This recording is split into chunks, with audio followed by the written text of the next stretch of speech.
We're going to remove and replace the bottle on the Umarex Gauntlet. First thing we do is remove this screw right here.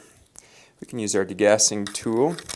I like to put the cap back on the end there, and that just makes it real easy to unscrew, and I can keep track. We've got that there. Set that aside, pinch the stock up here, bump it a little bit, and off it goes.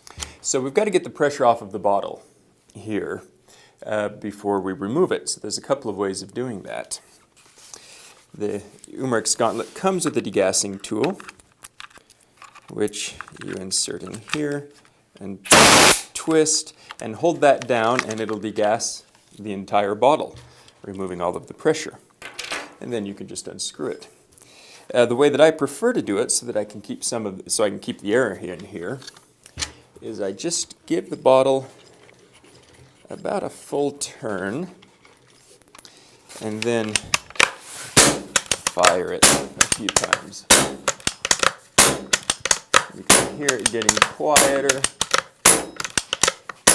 Till now there's virtually no air between the bottle and the rest of the gun here. See, when I unscrew that, no pressure at all, comes off very easily. The spare bottle I have is the Airgun 13 cubic inch tank, and it's completely interchangeable with the Umarex Gauntlet tank. Before I put that on, I'm going to take my RWS chamber oil, which is a silicone oil, and I'm going to put 2 drops of it in the little port that's right at the top here. You may not be able to see it, but there's a small little hole up at the top of this chamber. The manual says to put 2 drops in there when you change the bottles, so that's what we're going to do. There we go. Now we can just screw this on.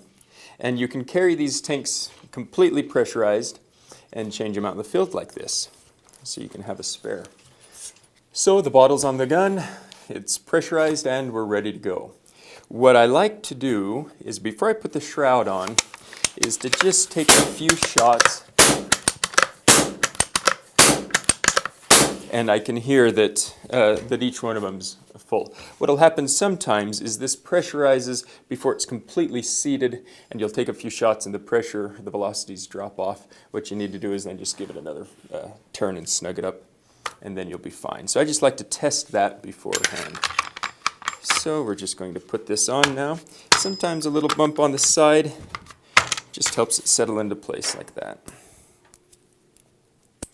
Put my sling swivel stud back in.